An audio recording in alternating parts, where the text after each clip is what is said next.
is up, gang? It's your boy Mel, aka Naldo Formula One, and you are now tuned into After the Apex. This is episode 2, following up the Australian Grand Prix, first race of the season, and man, I'm so glad that we're back, dog. Like, when I tell you, dog, I was standing 6 inches from the TV for the entire race. I was standing up like the meme of George Pickens when at the draft when he was standing in front of the TV, like the dudes that be watching the young boy videos on a PlayStation on the TV. That's how I was standing in front of the TV the entire race. I thought I had like laundry to do and stuff like that. It was late Saturday night for me, and I'm thinking like, okay, it'll probably be a little bit boring. It might be an exciting start, but the race will settle down at some point. And for pretty much like 70% of the race, I was like locked in, laser focused, like tunnel vision. Nothing else in the world mattered other than that race. And I have to say that it delivered. It delivered on expectations. It delivered on action, excitement, and we'll get into a little bit more of the details here in a little bit. But yeah, we're back, baby. F1 is so back. But before we get into the meat and potatoes of this video, go ahead and pause for a second. Make sure you're subscribed to the channel. Make sure you got your alerts on so you know when this thing drops, when all my future videos drop. Make sure that you're following me on social medias. You like and comment on the videos. Let me know what you guys thought about the first race of the season. Like, I just thought it was dope. Like, it was just so dope. And just seeing how many people on my timeline are actually locked in on F1 now, it really like warms the heart for me. And I like to think that I had a little bit to do with that. And yeah, I just want to say I appreciate you guys for all the interaction and all the love on all of my last videos. And I'm really, really trying to take this shit serious this year. And so we're just going to keep this thing rocking and rolling. But yeah, make sure you follow me on all the things, all the socials at Naldo__Formula1 or F1 on pretty much all platforms, man. It's purple. Like, purple's my color. You know where to find me, dog. Yeah, let's go ahead and get into the race, man. So just a quick rundown. George Russell takes the victory for Mercedes in dominating fashion. Kimi Antonelli rounds out the 1-2 lockout for Mercedes. Double podium finish, maximum points. Like, hats off to Mercedes. Tip of the cap. The Ferraris finished 3rd and 4th with Leclerc and Lewis respectively. And then we had a bit of a gap to Lando Norris and Max Verstappen. And then we had Ollie Behrman scoring points for Haas in his first race of the season. And then Lindblad, man. Shout out to Lindblad. My predictions, we'll get into my predictions in a second, but Lindblad, you might got it, man. I don't know what they cooking up over there in the Red Bull Junior Academy, but you might have something special. Bortoleto finishes 9th, and then Pierre Gasly rounds out our points finishers in 10th. Esteban Ocon in 11th, Albon, Lawson, Colapinto, and then Sainz, Perez, and Stroll finishes out our finishers, I guess, with Alonso, Bottas, Hadjar, Piastri, and Hulkenberg either DNFing or did not start the race. Yeah, let's go ahead and get into it, man. Mercedes dominated. The rumors look like they might be true, that whatever they got going on in the Mercedes engine is witchcraft, bro. I believe that they're cheating. I just can't prove it. Like, y'all seen the meme of the dude like from The Wire, and he's just like sitting in the car, like looking like that was my face the entire race, where I'm just like, Mercedes is cheating. This engine is illegal. I just can't prove it yet.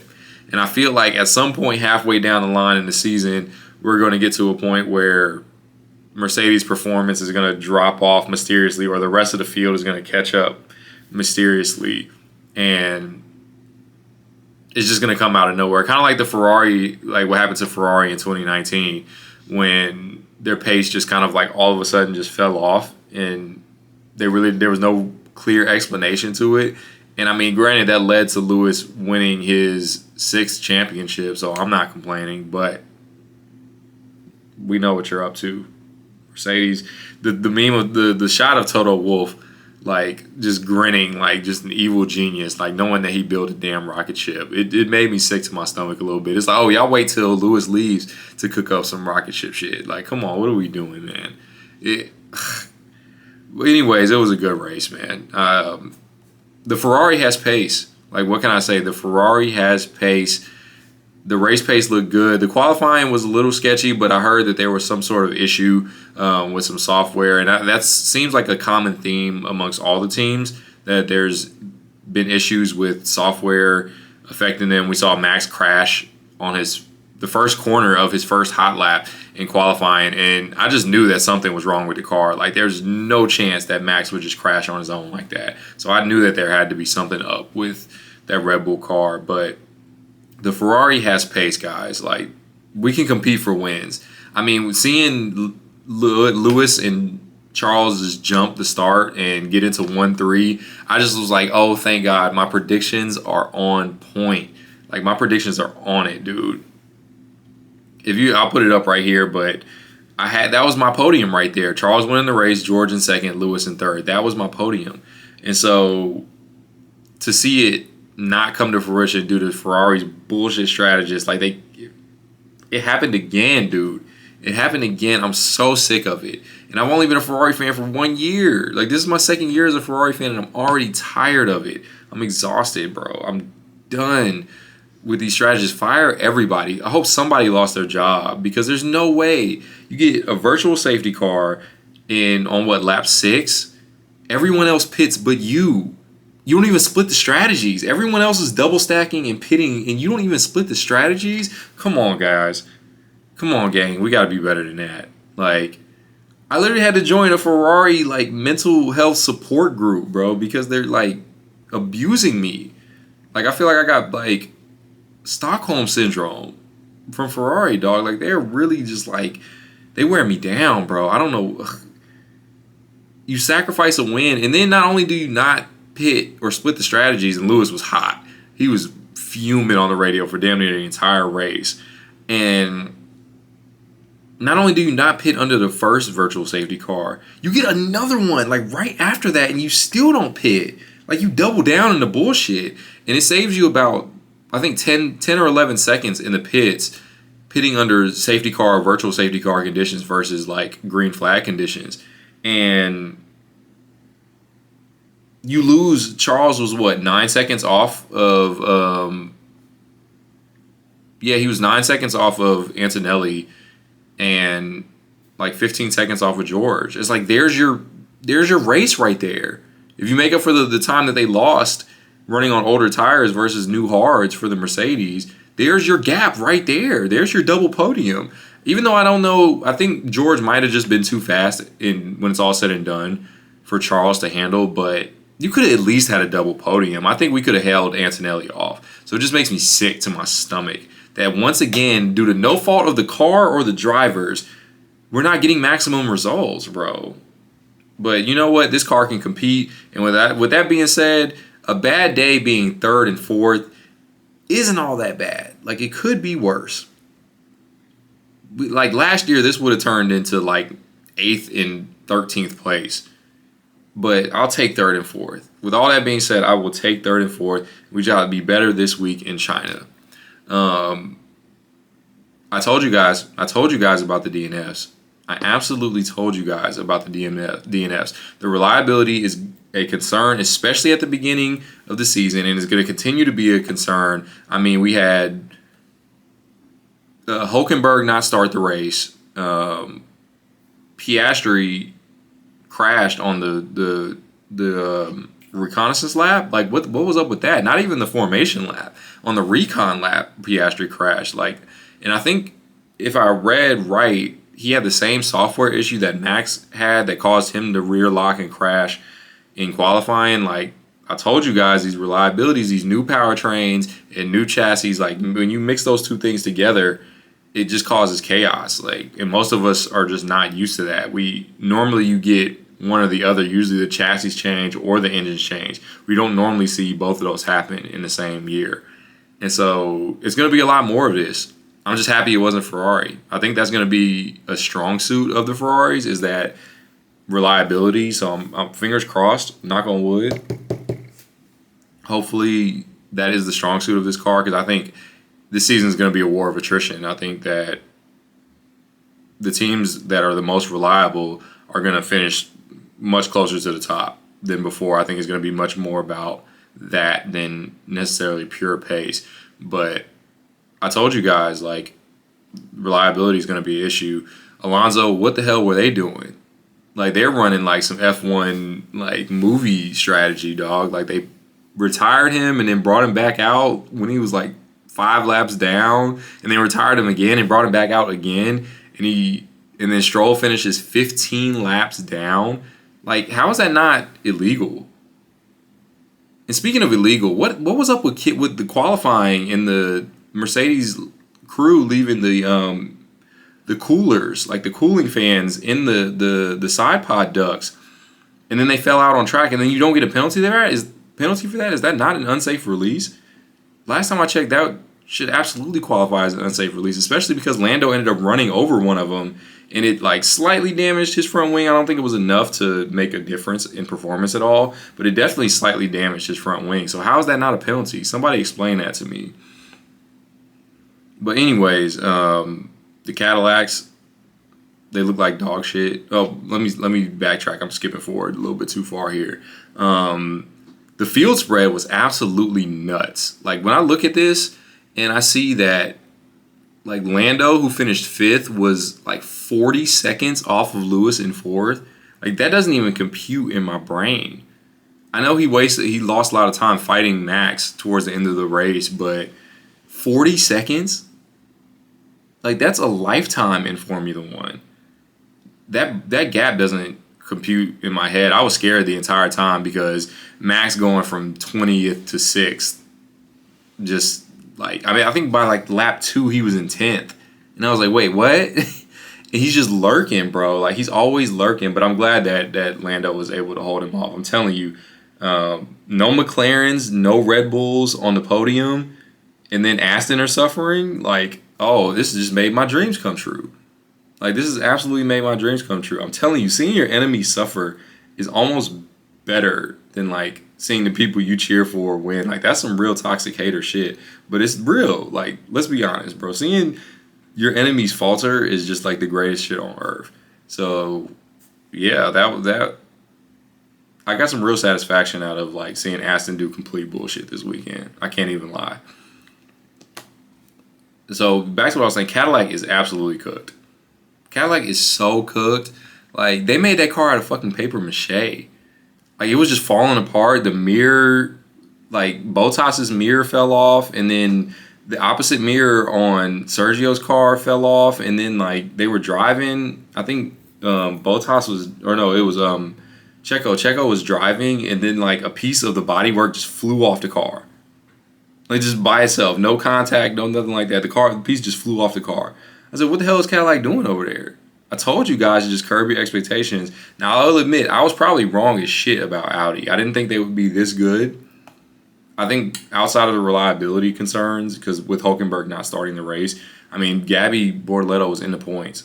So I think that they could definitely be a top of the midfield contender. It's crazy how quickly I'm coming off of my stance on that. But I think I might have got the two new teams mixed up. Cadillac looked like they did just supreme bullshit. They looked okay in testing. I wasn't expecting them to be off the pace this much. Perez finished 3 laps down. Like, let's compute that for a second. Perez finished 3 laps down. There were multiple drivers that finished multiple laps down. Colapinto finished 2 laps down. The field spread couldn't be any larger. And I think it's going to probably stay like that for the majority of the season, because I think with the new regulations set, once you're on the back foot, you're on the back foot. There's nothing you can do about it. I mean, you can develop the car, but everyone else is developing too, so you have to be developing at a faster pace and at a faster rate than the guys around you. And I just don't think that's possible for teams like Aston, for teams like Williams, for teams like Alpine. Which, speaking of Williams, they look like shit. They looked really bad.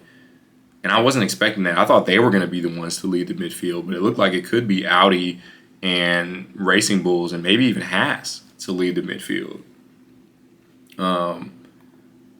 I felt so bad I felt so bad for Isaac. He was having a great race, running in the top 5, like out qualifying Max at first ask. I know Max had a car issue, so there's an asterisk by it. But still, when's the last time we saw a teammate out qualify Max? Like Sergio and I think Monaco, what was that, 3 years ago? Is that the last time that Max has been out qualified without like a DNF, like engine failure? Which I guess this technically would fall in that, but whatever. I was so proud of Isaac because he had pace, and then the car just shit the bed, bro. The car absolutely shit the bed, and that sucks to see. Aston Martin, Martin. They're a ton of ass. Like, what the fuck? What were y'all doing all off season? Like Honda's doing this on purpose. I'm telling you, they're trying to end Fernando's career in the most like shameless, embarrassing way possible. Like they came to stomp on his grave. Like it wasn't enough to put him in the dirt. They had to bury him and then piss on the grave too. Honda, what is going on with you guys? Seriously, like Fernando is this has got to be elder abuse at this point. I don't even know how you fix this. Like they're saying that they're going to bring engine upgrades and that those should fix their vibration problems because apparently the car is a unbalanced washing machine and it just will vibrate the drivers to death. Pause. Yeah, I don't know what they got. They over there cooking up some absolute nonsense. They over there cooking up chitlins and hog maws and pig feet, bro. Just a bunch of bullshit. Like not cooking up anything good. But overall, I would say the race. That was probably one of the most eventful season openers I've seen since probably 2022 was probably the last one with that epic Charles and Max battle in the final few laps of Bahrain. But this was a great season opener. I'm still not in love with the regulations. Even though the passing from George and Charles at the beginning was awesome, once the kind of novelty and the excitement wore off and the adrenaline wore off, it really felt artificial, especially on the playback. When I watched the race back without like fresh eyes in the rose tinted glasses, it just felt a little artificial. Like it wasn't really the driver's skill that was getting the passes done. It was like George ran out of battery, and then Charles would run out of battery, and then George would run out of battery again. So I'm hoping that not every track is like that, but we'll just have to wait and see. It doesn't feel all the way right to me, but I'll take the action nonetheless. And it's better than not having Formula One at all. And I'm sure if Ferrari was winning races, I probably wouldn't be complaining as much. But we got China this week, guys. We're on a back-to-back. It's a sprint weekend. This was Lewis's last sprinkle of success I can't believe this is almost a year ago that Lewis won the Chinese Grand Prix sprint and was the only technical win of Ferrari's entire season. So I'll take that for what it's worth. So hopefully there's some good performance. I think that we have the advantage in cornering speed over Mercedes, and I hope that the lap is long enough to really affect Mercedes' battery management. And apparently the Ferraris are bringing back the 360 flip-up wings, so that should be exciting. And I saw like a aero map of how the wing works with the airflow, and apparently it could be somewhat disruptive to the teams behind. So if there's cars running close behind, it would cause more dirty air behind than what's normal. So we're going to have to see how that plays out. But I think Ferrari traditionally goes well around China, so fingers crossed we get a good performance in China this weekend. And yeah, man, that's going to wrap it for this episode. Quick hitter. Obviously, if you watched the last after the Apex series, I'm going to try to keep this short and sweet and to the point. Yeah, F1's back, baby. We're here. So if you like this video, man, go ahead and leave me a comment. Let me know what you thought about the season opener, what you're looking forward to in China. Who was your favorite driver? What performance were you impressed with, and what you weren't impressed with? And yeah, subscribe to the channel. I'll see you guys in a little bit. We out. Peace.